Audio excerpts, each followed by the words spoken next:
Hi there! Welcome back to this video series about Java programming. In the previous video, pinag-usapan natin kung paano mag-set up ng development environment for Java programming.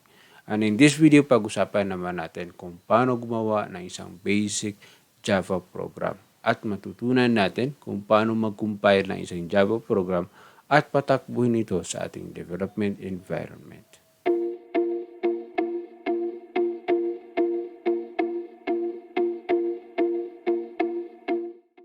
Simulan natin ang Java programming. So, ang first na gagawin natin is mag-write ng isang basic Java program. So, in the previous video, pinag-usapan natin kung paano mag-set up ng development environment with Java using Visual Studio Code.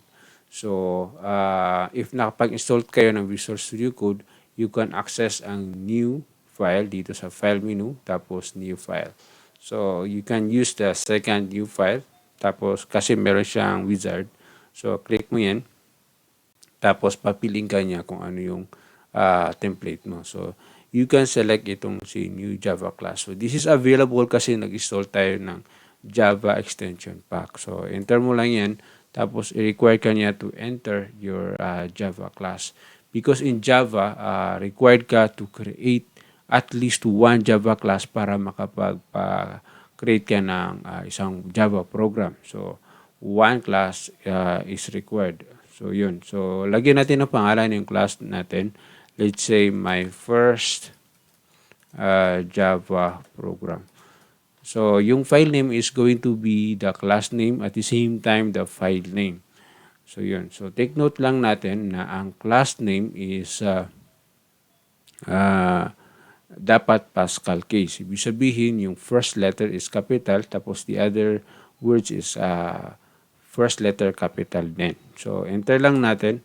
So, once we do that, mag-create automatic yung extension pack ng isang empty na Java class. So, pwede natin i-save yan, tapos, yan, valid na yan na Java class. So, structure ng isang Java class is pareho lang din sa C++, where maglalagay ka ng class na word tapos to be followed by space at saka yung class name tapos curly brace open tapos close.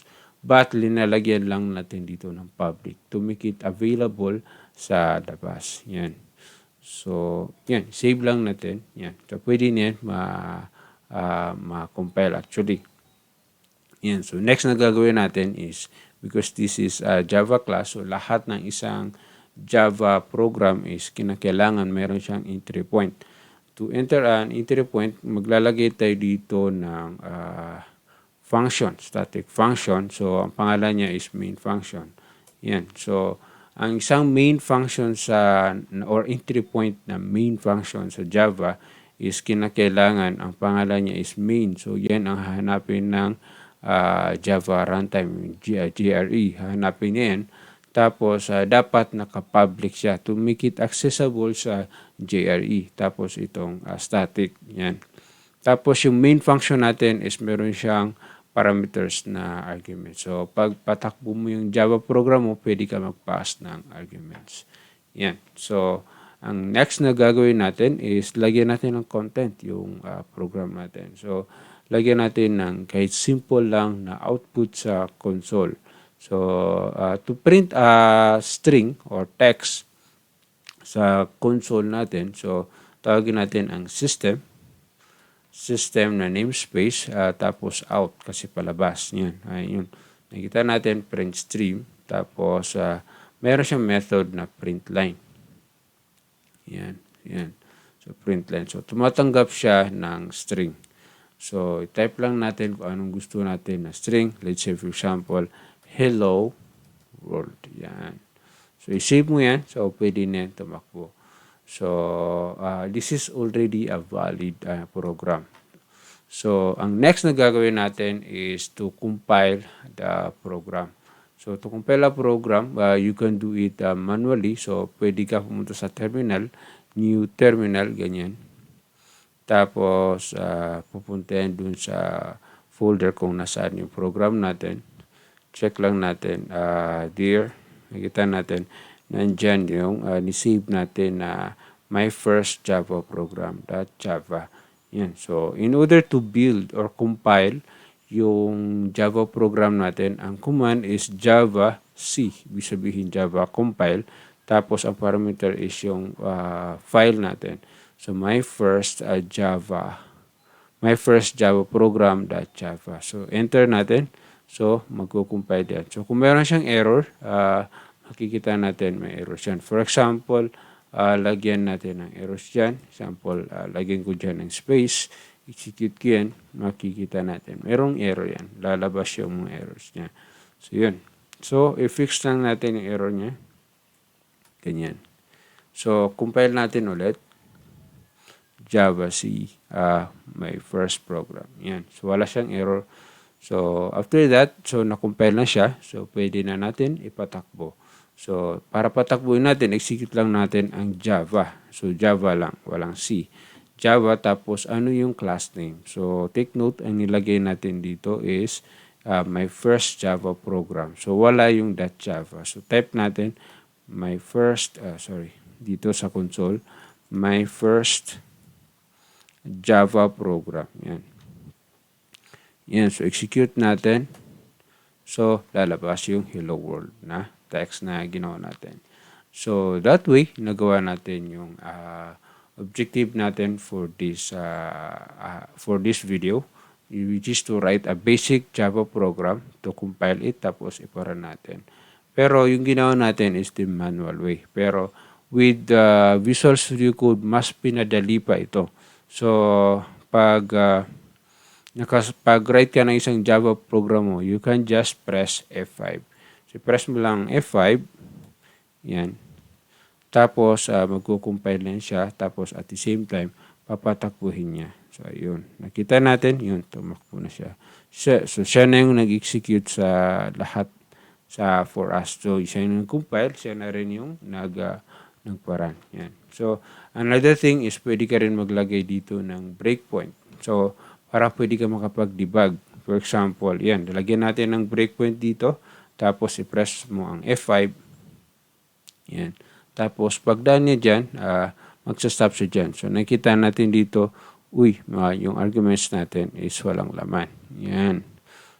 Okay, yun. So, pwede tayo makapag-debug dyan. So, pwede natin i-try yung ibang basic programming. For example, mag-declare tayo dito ng integer. So, paano mag-declare ng integer sa Java? So, pareho pa rin sa C++. So, mag-declare ka dyan. Example, integer, int, tapos x. So, initialize natin to 0. So, example, mag-while loop tayo. While mag-while loop tayo. While x is less than 10. Yan.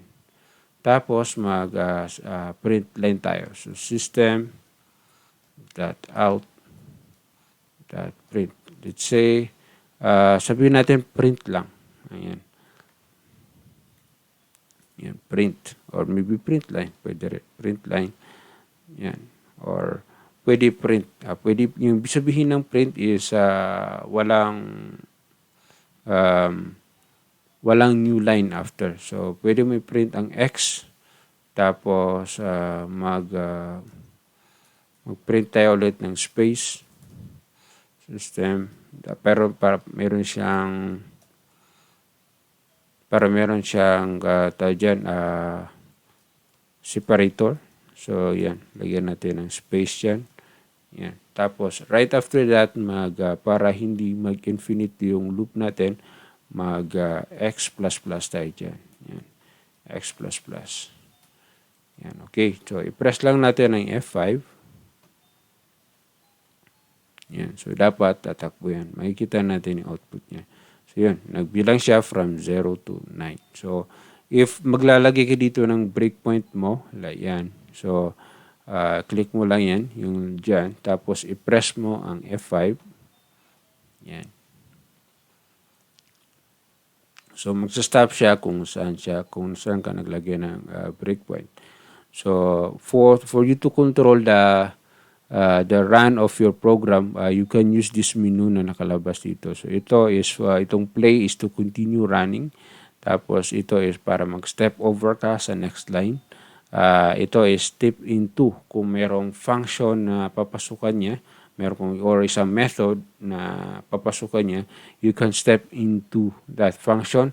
Tapos if nasa loob ka ng isang function, you can press step out. Mag-step out ka. Tapos if refresh mo or restart mo yung program, you can itong Control Shift F5 or to stop, pwede mo i-press ang Shift F5 or itong button na to. So gamitin lang natin is itong step over, which is F10, which is the usual na ginagamit for debugging. Yan. So press mo lang, so you may see nag-next line siya. So yan. So nakikita mo yung takbo ng as you press F10. So yan. So every time, example ganyan, so value of x is 2. Once I execute, mag F10 ako ulit, the value will become 3. Ayan, nagbago na siya. So yan. So you can continue that, F10 ka lang, or you can just play it. Yan. Or press F5. So lalabas yung 0 to 9. So yun. So I hope you have learned so much from that demonstration, how to write your basic Java program with Visual Studio Code. So if you have questions or clarifications, please let me know in the comment section below, and do not forget to subscribe for more videos in the future.